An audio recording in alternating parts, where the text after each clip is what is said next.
The morning of Lady Eleanor Ashford's wedding dawned cold and colourless, the sky above Thornfield Manor hanging low like tarnished silver. Autumn had stripped the great oaks of their glory, leaving skeletal branches to claw at the grey heavens, and a bitter wind swept through the estate gardens, scattering the last copper leaves across manicured lawns that had lost their summer verdancy. Inside the ancient chapel, candles flickered against stone walls that had witnessed 3 centuries of marriages, christenings, and funerals. Though today, Eleanor thought as she stood at the altar, the atmosphere felt decidedly more funeral than festive. Beside her, Edmund Ashworth, 5th Earl of Thornfield, stood rigid as the marble statuary that lined his family's crypt, his jaw set in a hard line, his eyes fixed somewhere beyond the stained glass windows that cast fractured light across the assembled guests. He had not looked at her once, not during the processional when she walked down the aisle alone, her father having died 2 years prior. Not during the vicar's droning recitation of vows that promised love, honour, and cherishing words that seemed to die in the cold air between them. Not even when he slipped the heavy Ashworth ring onto her trembling finger, his touch as impersonal as a banker conducting a transaction. Eleanor tried to find something, anything, in his aristocratic profile that might offer hope. The strong line of his nose, the dark hair touched with early silver at the temples, despite his 30 years, the broad shoulders that carried his title like armor.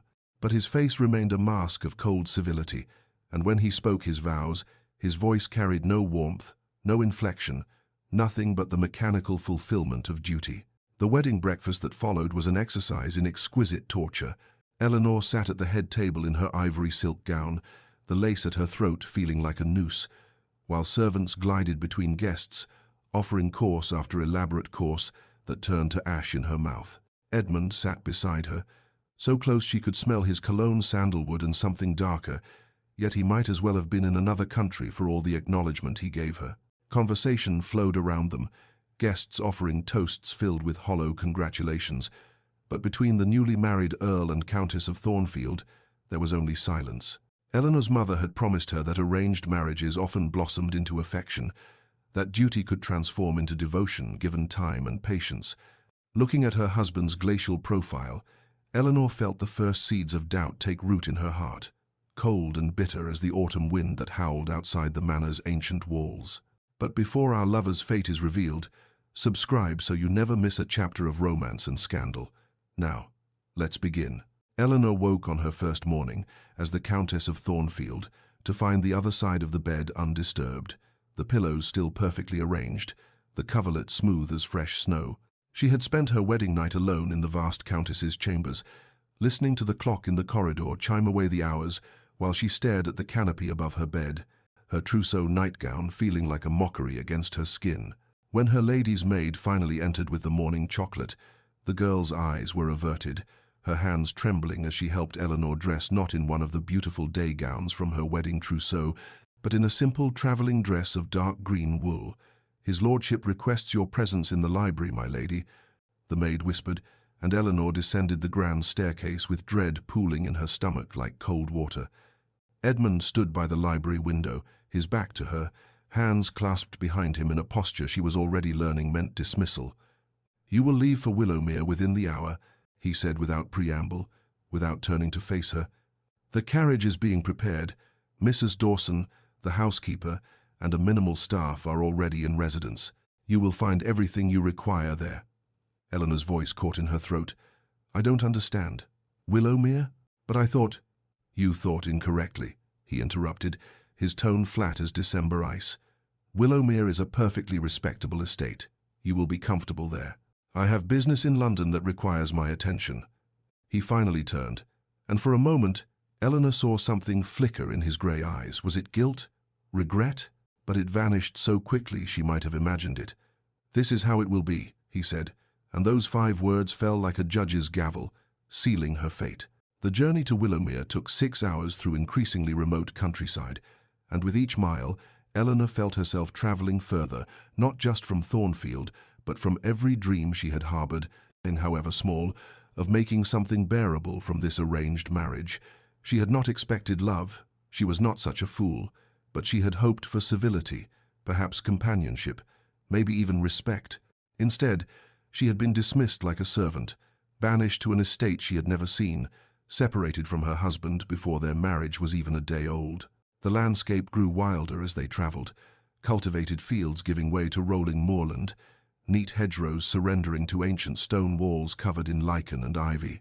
When the carriage finally turned up a long, tree-lined drive, Eleanor caught her first glimpse of Willowmere through the gathering dusk, a graceful manor house of honey-coloured stone, beautiful in its proportions, but heartbreakingly lonely, with only a few windows glowing with light against the approaching night.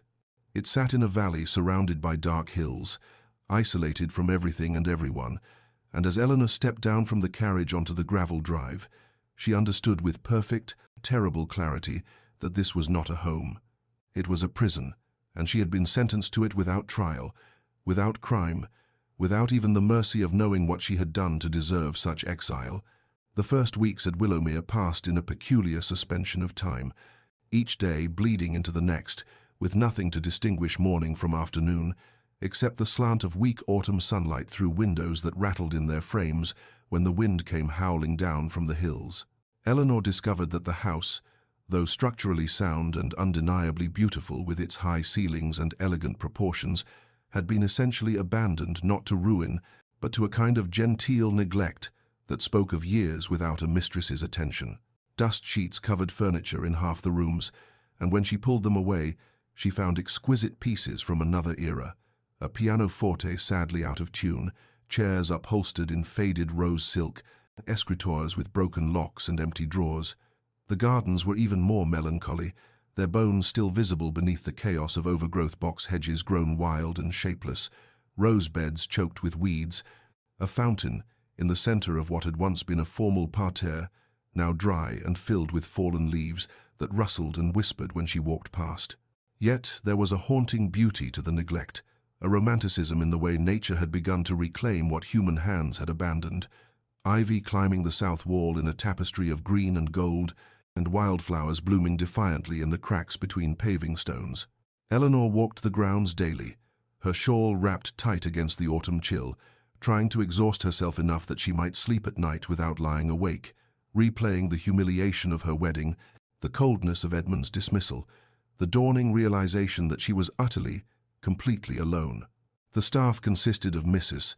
Dawson, a woman of perhaps 50 with steel-grey hair and a kind but careworn face, two housemaids who were sisters and spoke in hushed whispers, an elderly groundskeeper named Thomas who tipped his cap but rarely spoke, and a cook who sent up adequate meals that Eleanor ate in solitary silence in the small dining room, unable to bear the echoing emptiness of the grand, formal one. She tried to occupy her days with purpose. She explored the library, finding it surprisingly well-stocked with volumes that ranged from agricultural treatises to poetry, and she read voraciously, losing herself in other worlds, other lives, anything to escape the prison of her own thoughts. She attempted to engage Mrs. Dawson in conversation, asking about the house's history, the surrounding countryside, anything to hear another human voice, and the housekeeper responded with careful politeness, revealing little fragments. Yes, the late Countess had loved this house. No, the Earl had not visited in many years, but always maintaining a professional distance that left Eleanor feeling more isolated than before. At night, lying in the Countess's bed in a room that had belonged to Edmund's mother, Eleanor allowed herself to feel the full weight of her situation, married but abandoned, titled but powerless, trapped in a beautiful cage with no understanding of her crime and no hope of pardon. November arrived with frost that silvered the overgrown lawns each morning, and Eleanor developed a ritual that became both her salvation and her torment. She would sit at the escritoire in the morning room, the one that overlooked the walled garden, and write letters to her husband that she would never send. "My lord," they began, formal and proper, though sometimes in her more desperate moments she crossed that out and wrote simply, "Edmund," tasting the intimacy of his Christian name even as she knew she had no right to it.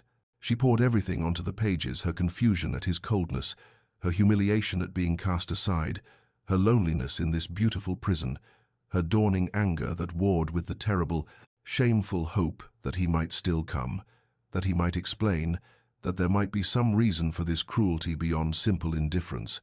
The letters accumulated in the bottom drawer of the escritoire, sealed but unaddressed, an archive of pain that no one would ever read.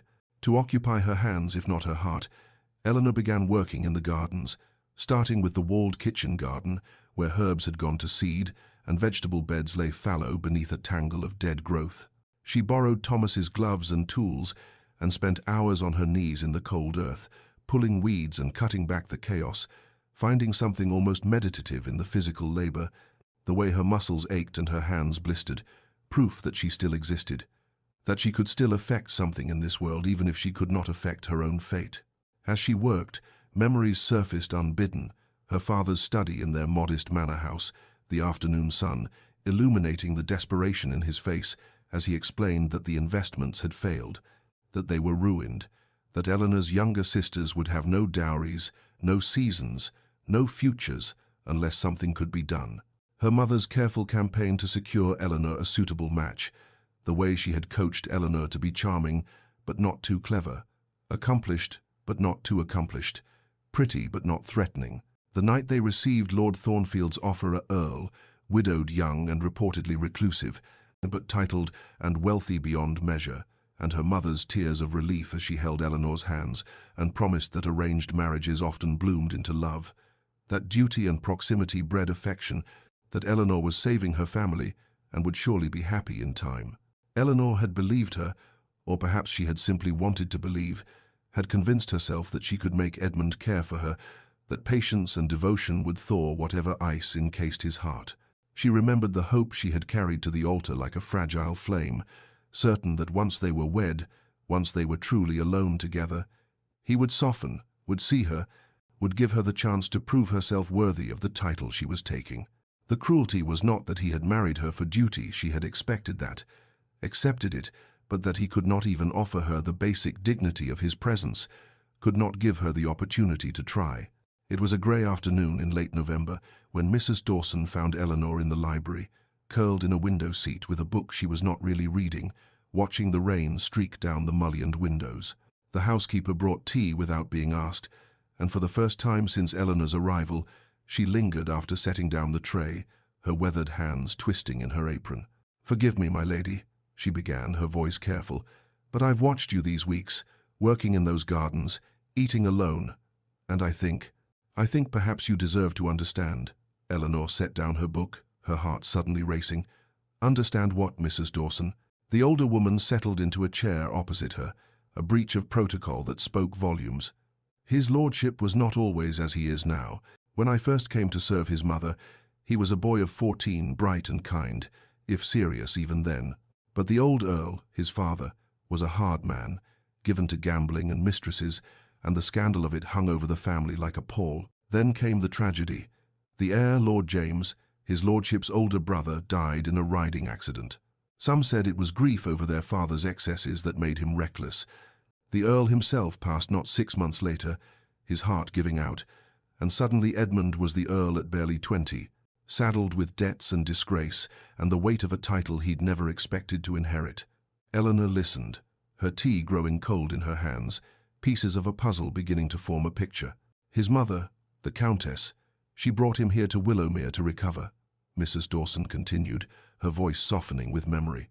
This was her favourite place, away from London's gossip and her husband's ghosts. She worked these gardens herself, and for a time his lordship seemed to heal. Then he met a young woman, Lady Catherine Winters, and we all thought, she paused, choosing her words carefully, we all thought she would save him completely. They were engaged within months, but Lady Catherine, it turned out, cared more for the title than the man. When she discovered the true extent of the Earl's inherited debts, she broke the engagement publicly, cruelly, claiming she could not tie herself to a coronet that came with dishonor. The humiliation nearly destroyed him. Eleanor felt something shift in her chest, a terrible understanding dawning. And then his mother died the following winter, Mrs. Dawson said quietly. A fever, swift and merciless. After that, his lordship closed Willowmere and never returned, until he sent you here. The words hung in the air between them, heavy with meaning. Eleanor understood now, understood the walls Edmund had built around his heart, the fear that must have seized him when faced with another arranged marriage, another woman who might want only his title, Another opportunity for betrayal and loss. But understanding did not ease the sting of rejection, did not warm the cold bed she slept in alone, did not fill the echoing emptiness of this house. "Thank you for telling me," Eleanor said finally, her voice steady despite the turmoil within. "But Mrs. Dawson, I am not Lady Catherine. I never asked for this title, and I certainly never asked to be exiled from my husband before our marriage was even consummated.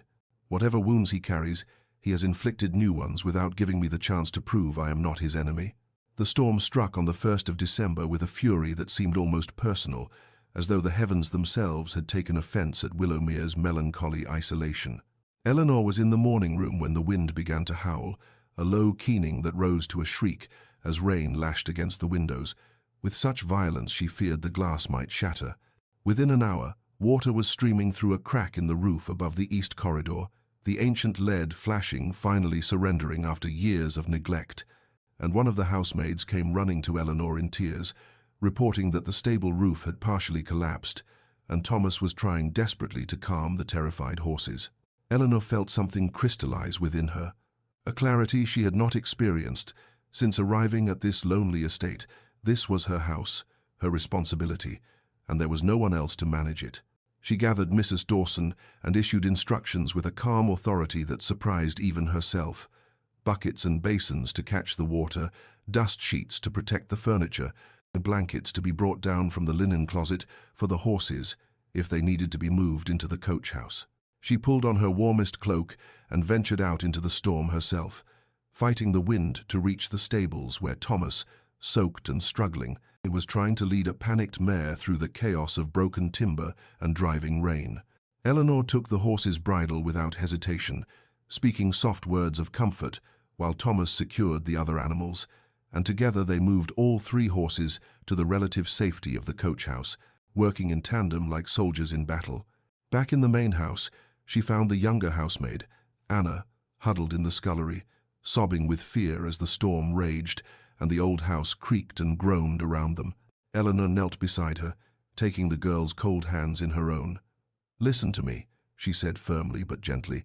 "This house has stood for 200 years through storms far worse than this. It will stand tonight, and we will stand with it. But I need you to be brave now. Can you help me?" The girl nodded, wiping her tears, and Eleanor set her to work sorting through damaged linens, giving her purpose to override her fear. Throughout that long night, Eleanor moved through Willowmere like a captain on a ship in rough seas, checking on her small crew, assessing damage, making decisions that would have seemed impossible to the uncertain bride who had arrived here 2 months ago. By dawn, the storm had blown itself out, leaving destruction in its wake: broken roof tiles, shattered greenhouse glass, fallen trees, flooded cellars, but everyone was safe, and Eleanor felt something she had not felt in months: useful, capable, strong. Later that morning, she sat at the escritoire and wrote to Edmund, not one of her desperate unsent letters, but a brief, factual report: the extent of the damage, the estimated costs of repair, the measures she had taken. She signed it Eleanor Ashworth, Countess of Thornfield, sealed it, and gave it to the groom to post, feeling as she did so that she had crossed some invisible threshold, that she was no longer waiting for her husband to define her existence, but claiming her own authority in his absence. December gave way to the deep cold of January, and something shifted in Eleanor that she could not quite name, but felt in every fibre of her being: a quiet revolution, a turning away from grief towards something that resembled, if not happiness, then at least purpose. She stopped writing the unsent letters to Edmund, stopped checking the drive for carriages that would never come, stopped measuring her days by his absence, and began instead to measure them by what she could build in spite of it. The garden became her passion, not merely a distraction but a genuine calling.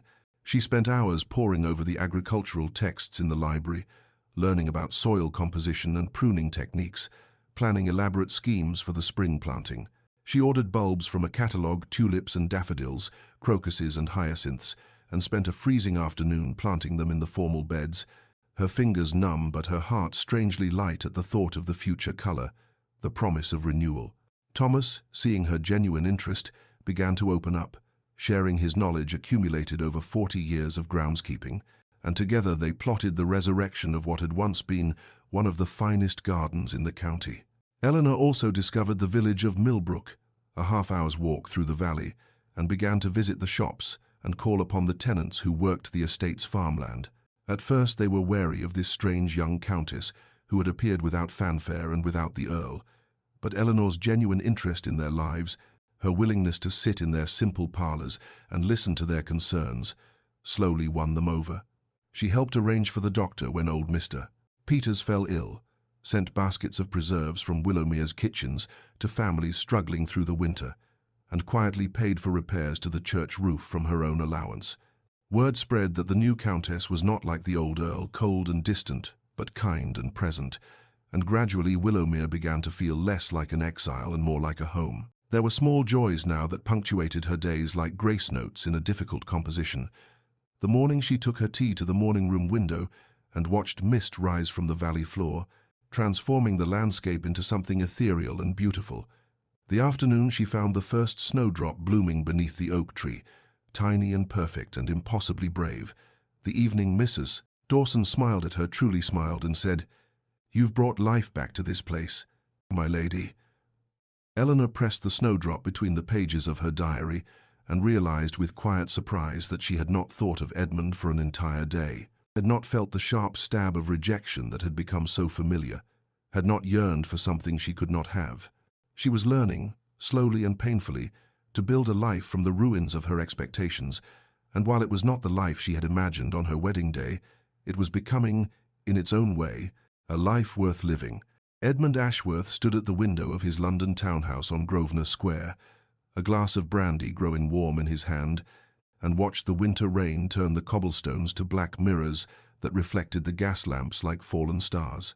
Behind him, the drawing-room blazed with light and luxury: Turkish carpets, Italian paintings, French furniture, all the trappings of wealth and position that meant precisely nothing when one was utterly, irredeemably alone.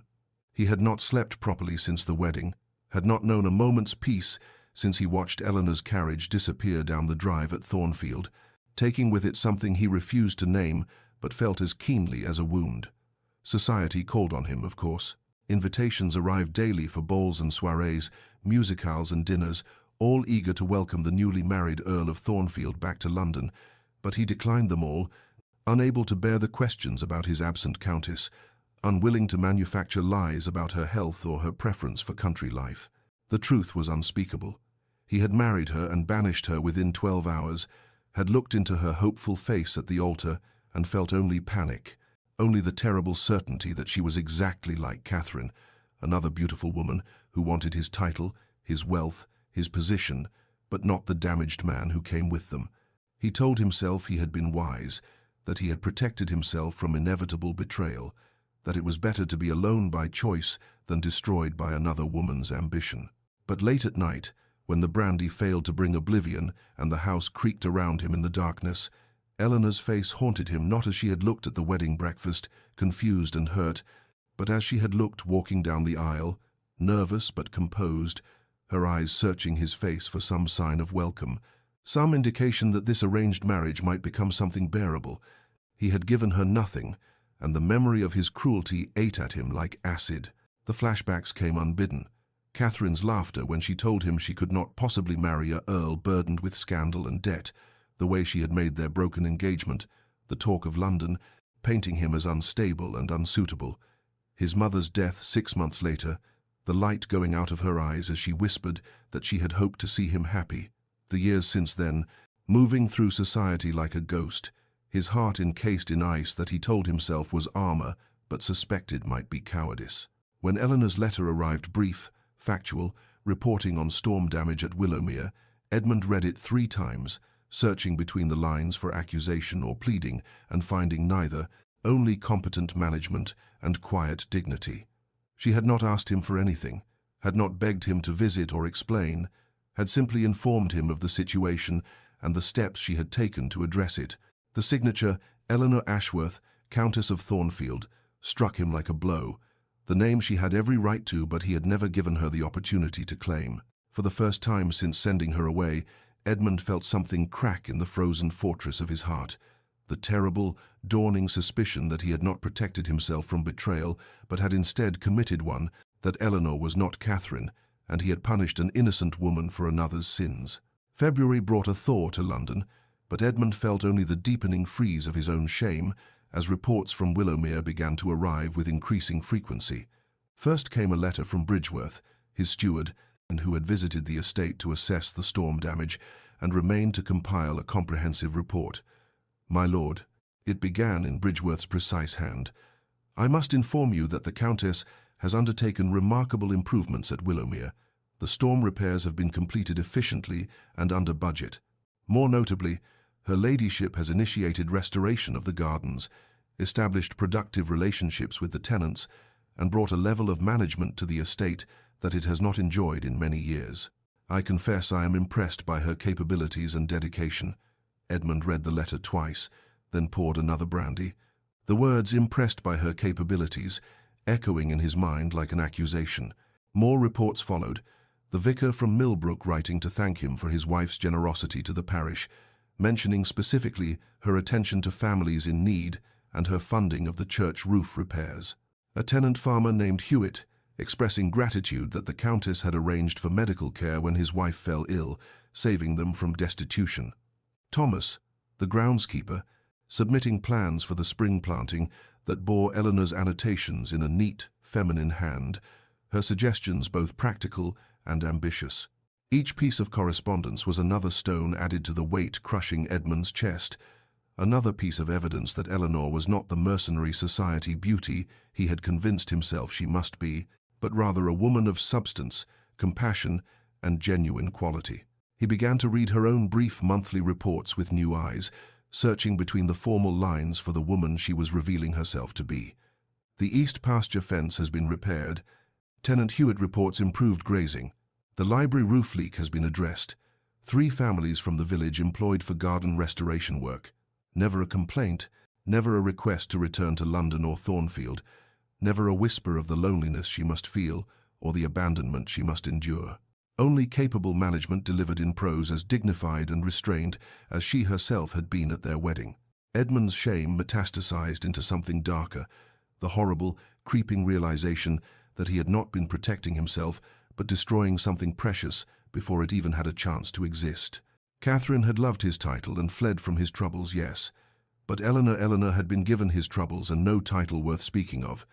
Exiled to a neglected estate with minimal staff and no husband, and she had not fled or complained or demanded her due. She had simply rolled up her sleeves and built something beautiful from what he had meant as punishment. The internal battle raged within him through sleepless nights. His pride insisted he had been justified, that he could not have known, that keeping his distance was still the safer course. But his conscience, long dormant, roared to life with accusations he could no longer silence.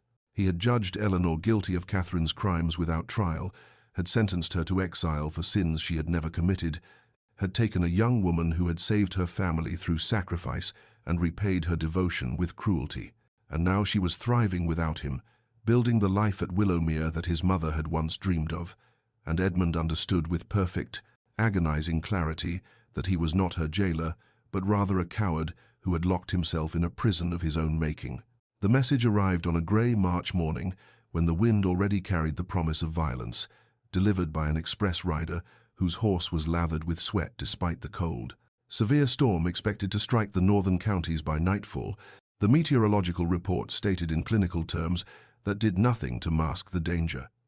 Households advised to secure properties and seek shelter, particular concern for remote estates in valley regions. Edmund's hands trembled as he read it, his mind immediately conjuring images of Willowmere nestled in its isolated valley, vulnerable to flooding, to falling trees, to all the havoc that nature could unleash on that beautiful, lonely place. And Eleanor. Eleanor would face it alone, with only Mrs. Dawson and the small staff, would stand against the tempest as she had stood against everything else he had thrown at her, with dignity and courage, and no one to protect her if something went truly wrong. The realization hit him like a physical blow. He was terrified for her, genuinely afraid in a way he had not allowed himself to feel for another human being since his mother's death, and the fear shattered something fundamental in the architecture of his defenses. He paced his study like a caged animal, arguments warring in his mind with increasing desperation. He should send additional staff, should dispatch his steward, should write with instructions and offers of resources, anything except what his heart was screaming at him to do, which was to go himself, to ride to her, to be there when the storm struck, because the thought of Eleanor facing danger alone was suddenly, utterly unbearable. But what right did he have to appear now, after months of abandonment? What possible welcome could he expect from a woman he had treated with such contempt? The shame of it paralyzed him, sent him reaching for the brandy decanter even though it was barely noon, and he drank standing at the window, watching the sky darken as the storm system moved closer, feeling time slip away like water through his fingers. Hours passed in agonizing indecision. He drafted a dozen letters and burned them all, called for his horse, and then cancelled the order, paced and drank and cursed himself for a coward, while the wind began to howl through London streets and the first fat drops of rain spattered against the window glass. Finally, as afternoon bled into evening and the storm arrived in earnest, something broke in Edmund, some final barrier between fear and action, between pride and desperate need. He could not send a letter, could not dispatch a servant, could not remain safe in London while Eleanor faced danger alone because of his cowardice. He called for his horse, his fastest stallion, and ordered his valet to pack saddlebags for travel. "My lord, the storm," his butler began, but Edmund cut him off with a look that brooked no argument. He pulled on his riding coat, his heavy cloak, checked that his pistol was loaded in case of highwaymen, emboldened by the chaos, and swung into the saddle as rain began to fall in sheets, driven by wind that screamed through the square like something alive and furious.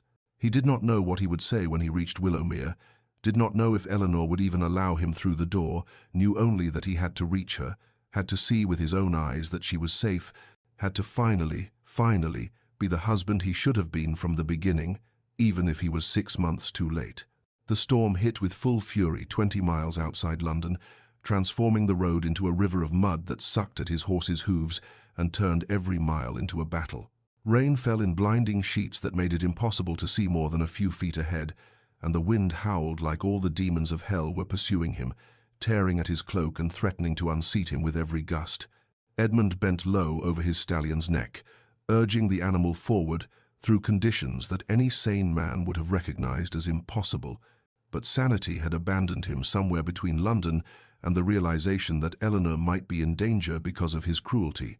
The horse, a magnificent black beast that had never failed him, began to labor after the first hour, its sides heaving with effort, and Edmund felt a stab of guilt, even for this, that he was pushing an innocent animal to its limits in service of his own desperate need for redemption. They passed through villages shuttered tight against the storm, not a soul visible in the driving rain, and twice Edmund nearly lost his seat when the horse shied at debris blown across the road by the screaming wind. His clothes were soaked through within minutes, his hands numb on the reins, water running in rivulets down his face and neck, but he pressed on, driven by images he could not banish. Eleanor alone at Willowmere, the house threatened by flooding or fire or any of a dozen disasters that could befall an isolated estate in a storm like this, and no one there to help her, no one to protect her because her husband, the man who had vowed before God to cherish her, had abandoned her to face everything alone. The memories came with the rhythm of the horse's hooves, each one a lash against his conscience, her face at the altar, trying so hard to find something hopeful in his cold expression.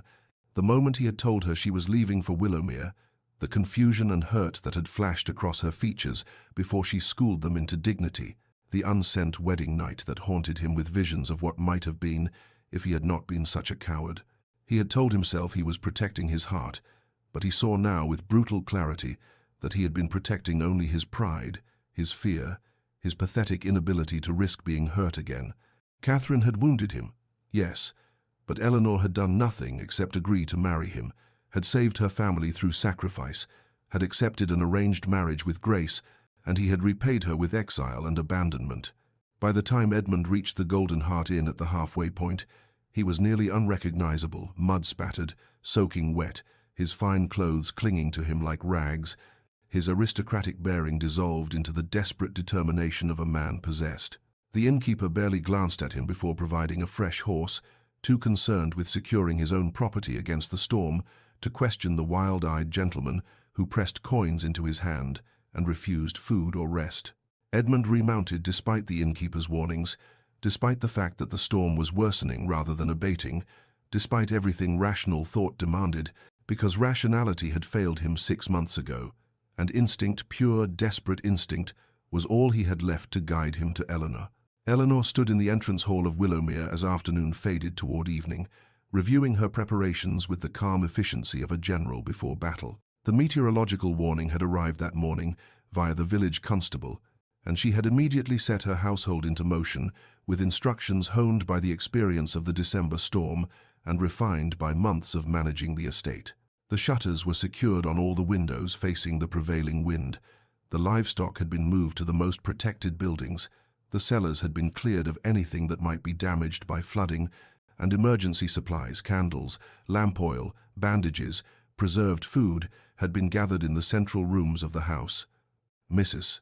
Dawson moved through the corridors with quiet competence, her earlier reserve toward Eleanor long since transformed into something approaching partnership, while the housemaids checked and double-checked that nothing had been overlooked.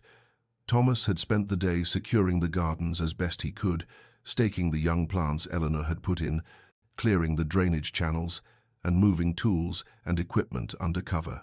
Eleanor had worked alongside them all, her sleeves rolled up, her hair coming loose from its pins, and she felt no shame in it. She was the mistress of this estate, and its welfare was her responsibility, a role she had grown into with something that felt remarkably like pride.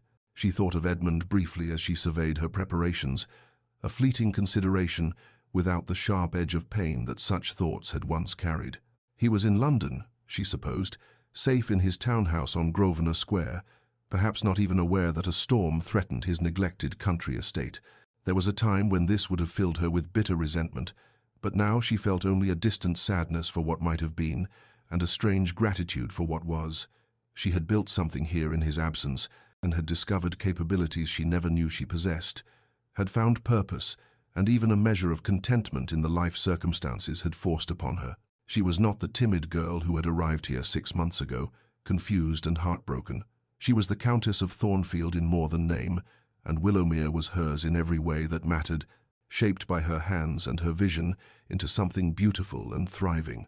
As darkness fell and the first gusts of wind began to rattle the shutters, Eleanor gathered her small household in the drawing room, where a fire blazed against the gathering cold. "We've weathered storms before," she told them, her voice steady and reassuring, "and we'll weather this one. Stay together, stay calm, and remember that this house has stood for 2 centuries. It will stand tonight." The words had barely left her lips when the full fury of the storm struck, wind screaming around the house like something alive and malevolent, rain hammering against the windows with such force that the glass seemed to bow inward, and somewhere in the darkness a tremendous crash announced that something, a tree, a chimney, some piece of the world torn loose, had surrendered to the tempest's rage. The second horse went lame 15 miles from Willowmere, stumbling on the treacherous road and nearly throwing Edmund before he managed to pull the animal to a shuddering stop. He dismounted in the driving rain, his boots sinking into mud up to his ankles, and felt along the horse's foreleg to confirm what he already knew: a pulled tendon, possibly worse, and the beast could carry him no further without risking permanent injury. Edmund stood in the middle of that god-forsaken road, rain pouring down his face, and for a moment the sheer impossibility of what he was attempting threatened to overwhelm him. He was still miles from Eleanor. Night had fallen completely. The storm showed no signs of abating, and he was alone on foot in conditions that could kill a man through exposure alone. Then he thought of her facing this same fury without him, and he started walking, leading the limping horse behind him, his legs burning with effort as he pushed forward through mud that seemed determined to drag him down into the earth. After what felt like hours but was probably less than one, he spotted a light through the darkness, a farmhouse, shuttered against the storm but showing a glow from within that promised warmth and possibly salvation. He pounded on the door until a grizzled farmer opened it, taking in Edmund's disheveled appearance with wide eyes. "I need a horse," Edmund said without preamble, his voice hoarse from shouting over the wind. "I'll pay whatever you ask. My wife is at Willowmere, and I have to reach her." Something in his face, or perhaps in the desperation of his words, moved the farmer to agree, and within minutes Edmund was mounted on a sturdy farm horse, pressing more money into the man's hands than the animal was worth, and plunging back into the storm. The landscape had become a nightmare realm of wind and water, familiar landmarks rendered invisible by the darkness and rain, the road barely discernible from the surrounding fields that had transformed into shallow lakes. Edmund's new mount was game but slow, and his frustration mounted with every labored stride, every minute that passed while Eleanor remained beyond his reach.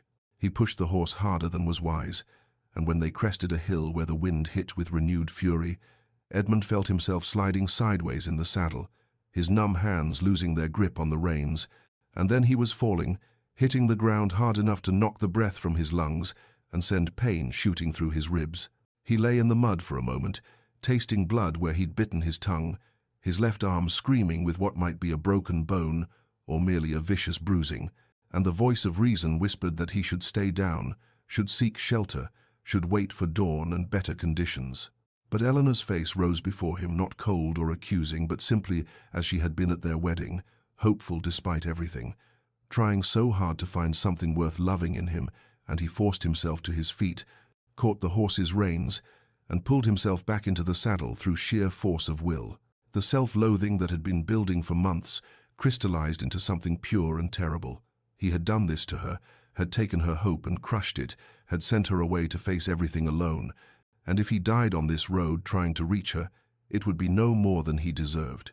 The pounding on Willomere's door came near midnight, frantic and irregular, barely audible above the storm's fury, but insistent enough that Eleanor heard it from the drawing room, where she sat with Mrs. Dawson, listening to the wind trying to tear the house apart.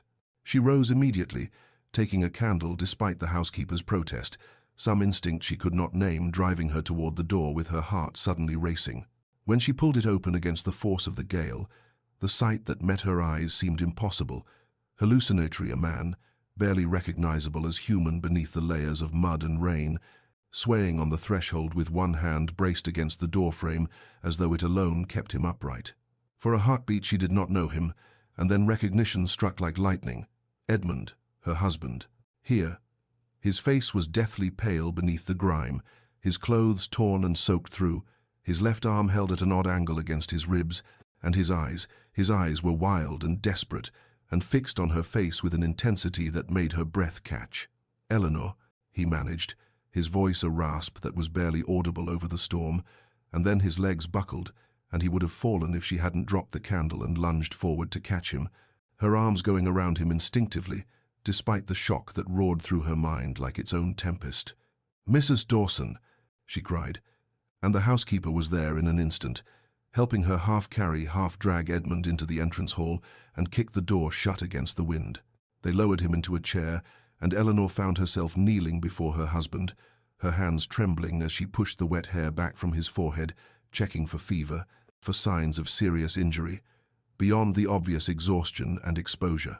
His breathing was labored, his skin cold as ice, and when she carefully probed his left arm, he hissed in pain through clenched teeth. "What were you thinking?" she whispered, though whether she was asking him or herself she could not say. "Traveling in this storm, you could have been killed." But the words died as Edmund's hand suddenly caught hers, his grip weak but desperate, and he looked at her with such raw emotion that her anger and confusion evaporated like mist. "Had to reach you," he managed. "The storm couldn't let you. Alone." Mrs. Dawson brought blankets, hot water, bandages, and Eleanor worked with hands that had grown steady through months of managing crises, stripping away Edmund's ruined coat and shirt to reveal bruised ribs and the arm that was swelling but mercifully not broken. The silence between them was charged with everything unsaid, 6 months of absence and hurt and transformation, filling the space where words should be. Eleanor cleaned the mud and blood from his skin with careful, gentle touches, her face a mask of concentration that hid the storm raging inside, her shock that he was here, confusion about why, anger at the danger he'd risked, and beneath it all, something she refused to name that felt dangerously like hope. Edmund watched her through half-closed eyes, too exhausted to speak but unable to look away, and when she bound his ribs with steady hands, he shuddered not from pain but from the first tender touch he had felt in longer than he could remember. Dawn broke grey and exhausted over Willowmere, the storm having finally spent its fury in the small hours of the morning, leaving behind a landscape littered with broken branches and debris but mercifully intact. Eleanor had spent the night in a chair by the fire in the drawing-room, where they had settled Edmund, dozing fitfully while Mrs. Dawson kept watch, and when she woke to find him sitting up, his eyes already on her face, she felt her carefully constructed composure threaten to crumble. He looked terrible in the morning, light bruised, pale, his arm bound and his ribs wrapped, but there was something different in his expression, a rawness that had not been there on their wedding day, as though the storm had stripped away more than just his fine clothes and aristocratic bearing. "I owe you an explanation," he said, his voice still hoarse but steady, and Eleanor felt anger flare hot in her chest. "An explanation," she repeated, and heard the bitter edge in her own voice. 6 months, Edmund. 6 months of silence and exile, and you think an explanation will suffice?" She rose from her chair, needing distance, needing air, but he spoke again before she could move away. "No," he said quietly, "nothing will suffice. Nothing I say can undo what I've done to you, but you deserve to know the truth, even if it damns me further in your eyes." And so he told her, the words coming slowly at first and then faster, as though a dam had broken. About Catherine Winters, about the engagement and the public betrayal, about his conviction that all women of society wanted only titles and wealth, and would abandon him the moment they discovered the cost of his name. He told her about his mother's death, about closing Willowmere because he could not bear the memories, about the years of isolation he had wrapped around himself like armor. And then, with his voice breaking, he told her about their wedding day, how he had looked at her and seen only Catherine, how fear had masqueraded as wisdom, how he had convinced himself he was being prudent when he was actually being cruel. "I punished you for her sins," he said, and there were tears on his face now, shameless and raw. "I looked at you and saw a threat instead of a person, a schemer instead of the innocent young woman you were. I told myself I was protecting my heart, but Eleanor—" He stopped, struggling for words. "I was just a coward, and you have suffered for my cowardice every day since." Eleanor stood frozen, her emotions, a tangle she could not begin to sort, anger that he had judged her so unjustly, grief for the months of loneliness she had endured, exhaustion at the weight of carrying this marriage alone, and beneath it all, a reluctant understanding of the wounds that had driven him. "You had no right," she said finally, her voice shaking. "Whatever Catherine did to you, whatever pain you carried, you had no right to assume I was the same. You didn't even try to know me, Edmund. You married me and discarded me in the same breath, and I have spent 6 months building a life from the ruins you left me." She saw him flinch at her words but pressed on. "I don't know what you want from me now. Forgiveness? Absolution? I can't give you those things, not yet, perhaps not ever. You rode through a storm to reach me, and that means something, but it doesn't erase the storm you created in my life." Edmund did not leave. Eleanor half expected him to return to London once he had delivered his confession, once the storm had passed and the roads were passable again, but he stayed, taking up residence in a guest room in the East Wing, as far from her chambers as the house allowed, and asking nothing of her except permission to remain. "I don't expect forgiveness," he told her that first morning, standing in the doorway with his hat in his hands like a petitioner rather than the master of the house. "But if you'll allow it, I'd like to help repair the damage from the storm. It's the least I can do." She had agreed, more from exhaustion than generosity, and watched with wary eyes as her husband transformed himself from Earl to laborer. He worked alongside Thomas and the men from the village, his fine hands blistering as he hauled fallen branches, repaired fences damaged by falling trees, and cleared debris from the drainage channels. He did not direct or command, but took instruction from those who knew the work better, and Eleanor saw the surprise in the tenants' eyes when the Earl of Thornfield actually asked them, how best to mend a stone wall or shore up a damaged outbuilding. The days accumulated into weeks, and Eleanor found herself observing him despite her determination to maintain distance. She saw him one morning in the kitchen, speaking to Mrs. Dawson with genuine warmth, thanking her for her years of service to Willowmere, and actually apologizing for his long neglect of the estate she had kept running in his absence. The housekeeper's eyes had filled with tears, and she had patted his hand with a tenderness that spoke of old affection rekindled. Eleanor saw him in the village, stopping to speak with old Mr. Hewitt, the tenant farmer whose wife had fallen ill months before, and she was close enough to hear Edmund's words. "I understand the Countess arranged for the doctor. I should have been here to do it myself. I'm sorry for my absence. Hewitt, it won't happen again." The old man had looked stunned, then grateful, and Eleanor felt something shift in her chest, some small crack in the wall she had built around her heart. But it was the afternoon she found Edmund in the garden that truly moved her. He was on his knees in the south border, the restored bed where she had planted bulbs through the winter, and he was carefully setting a young oak sapling into the earth, his hands gentle despite their new calluses. She stood watching from the terrace until he noticed her, and when he straightened, there was soil on his face and something almost shy in his expression. "Thomas told me your mother loved oak trees," she said quietly, moving closer. "That there used to be one here before it died." "Yes," Edmund replied. "She planted it when I was born. I thought perhaps this garden could use a new one, if you approve." Eleanor looked at the sapling, at the care with which he had positioned it, at the vulnerability in his eyes as he waited for her response, and felt the wall around her heart crack a little wider. "It will take years to grow," she said, "decades before it's fully mature." "I know," he said, holding her gaze. "I'm hoping I'll be here to see it." Spring arrived tentatively at Willowmere, the first green shoots pushing through earth still cold from winter, and with it came a thawing of a different sort. Eleanor and Edmund began to talk not the formal exchanges of estate management or polite pleasantries over dinner, but real conversations that started hesitantly and gradually deepened into something approaching understanding. It began one evening when Eleanor was reading in the library and Edmund entered, stopping at the doorway as though uncertain of his welcome. "May I join you?" he asked, and when she nodded, he settled into the chair opposite hers, the fire crackling between them like a living thing. They sat in silence for a time, both pretending to read, until Edmund finally set down his book and asked, "What was it like, those first weeks here, when I sent you away?"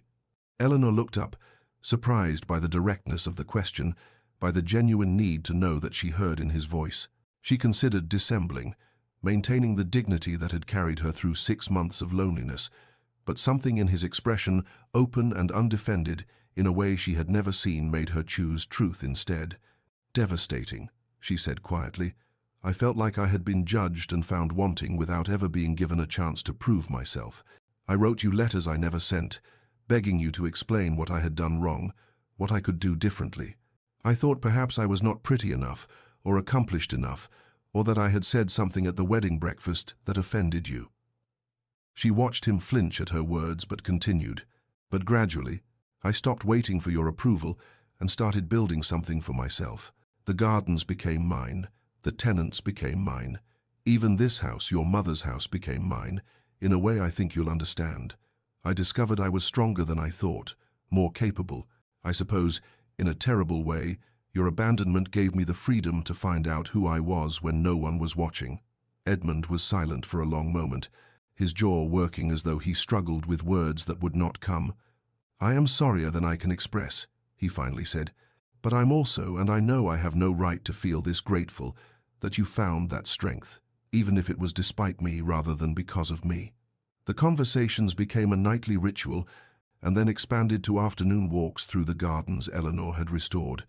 Edmund asking about each plant, each design choice, listening with genuine interest as she explained her vision for the rose garden, her plans for the kitchen garden, her hope to eventually restore the greenhouse. He told her about his childhood at Willowmere, about his mother's love for this place, about the boy he had been before. Tragedy and betrayal had hardened him, and Eleanor found herself softening toward this version of Edmund, vulnerable and honest, in ways the cold Earl at her wedding had never been. One afternoon, as they stood in the library examining an old volume of botanical illustrations, their hands reached for the same page simultaneously, and Eleanor felt the warmth of his fingers against hers like an electric current.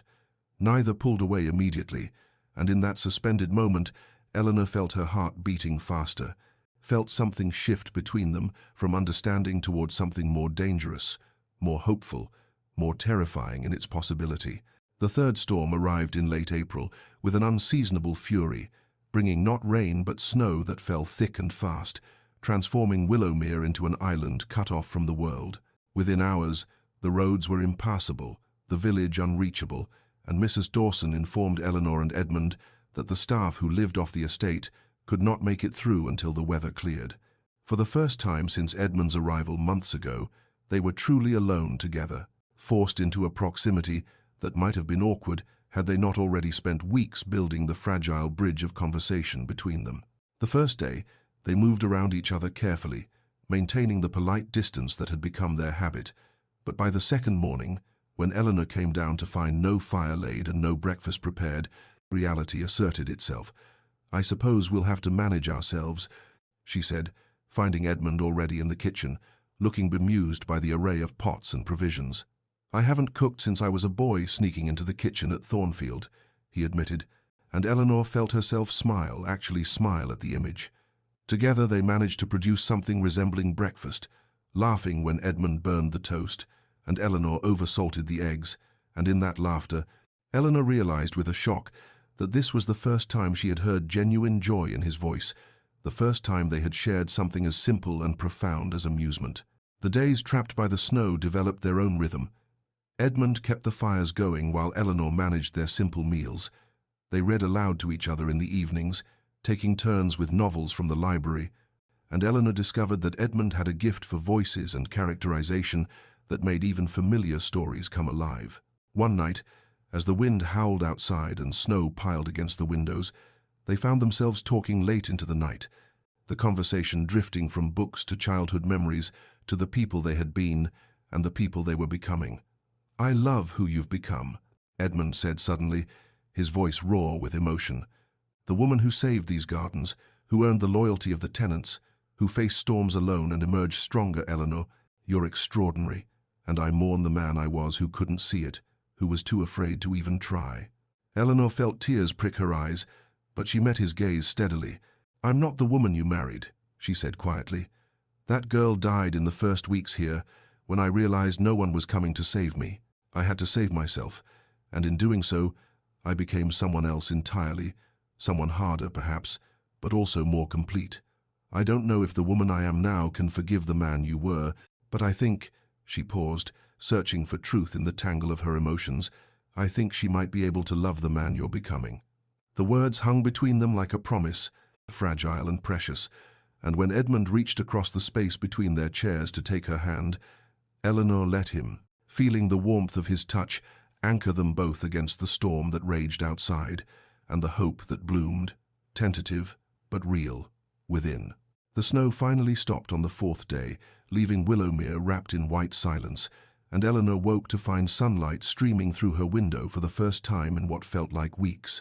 She found Edmund in the morning room, standing at the window that overlooked the gardens now blanketed in pristine snow, and something about the set of his shoulders, both hopeful and uncertain, made her heart ache with a tenderness she had not allowed herself to feel before. "Edmund," she said softly, and when he turned to her, she saw in his eyes the same vulnerability she felt in her own heart. "I've been thinking about what you said, about loving who I've become, and I realized something.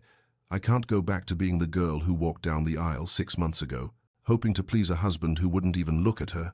That girl is gone." She watched him start to speak, to apologize again, but she held up her hand. "Let me finish. I can't be her again, and I don't think you can be the man who sent her away. We're different people now, shaped by pain and separation and the work of becoming better than we were, so I've decided."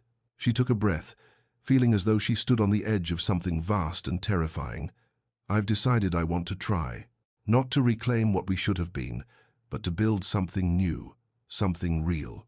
If you're willing." Edmund crossed the room in 3 strides, stopping just close enough that she could feel the warmth of him, see the emotion naked on his face. "Eleanor," he breathed, and her name in his mouth sounded like a prayer, like absolution, like everything she had not known she needed to hear. "I will spend the rest of my life trying to be worthy of that chance, trying to be the husband you deserve. I swear it." She reached up, her hand trembling only slightly, and touched his face the first time she had initiated such contact, the first time she had claimed the right to tenderness. "Then we begin again," she whispered. "Not in London, not at Thornfield, but here. Willowmere is home. We'll return to the city when duty demands, but this place we've both learned to love, This is where we build our life." Edmund's hand came up to cover hers against his cheek, and then he was leaning down, his intention clear in his eyes, giving her time to refuse, to pull away.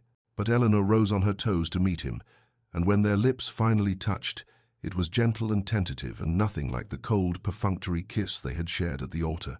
This kiss was a promise, a beginning, a recognition of all they had survived to reach this moment.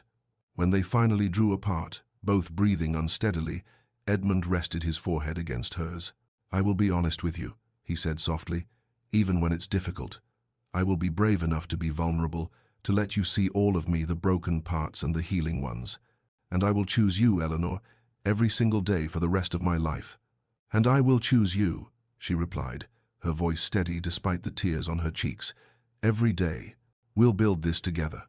2 years had passed since that spring morning when Eleanor and Edmund chose to begin again, and Willowmere had been transformed from a house of exile into a home of joy. The gardens bloomed in riotous color, roses climbing the south wall in cascades of pink and cream, the formal beds alive with tulips and peonies and lavender that scented the air like perfume, and in the center of it all, the young oak tree Edmund had planted grew strong and straight, its branches already beginning to spread toward the sky. On a golden afternoon in May, Eleanor stood at the morning room window watching her husband chase their son through those gardens, 3-year-old James shrieking with laughter as Edmund caught him and swung him high, and in her arms, their daughter Catherine, named without irony or bitterness, but as a symbol of forgiveness, dozed peacefully, her tiny fist curled against Eleanor's shoulder. This was happiness, Eleanor thought, not the dramatic, sweeping kind she had once imagined in her girlish dreams, but something deeper and more precious, the daily choice to love, to forgive, to build something beautiful from broken foundations. Edmund came in from the garden, James riding on his shoulders, both of them flushed and laughing, and when he saw Eleanor standing there with their daughter, something in his expression made her breath catch even now, even after 2 years of marriage that had finally become real. "You saved me," he said later that evening, after the children were asleep and they sat together in the drawing room, her head resting on his shoulder, his arm around her waist. "Everything I have, everything I am now, it's because you had the courage to give me a second chance." Eleanor lifted her head to look at him, seeing the man he had become, still capable of melancholy, still carrying scars from his past, but open now, vulnerable, brave enough to love without armor.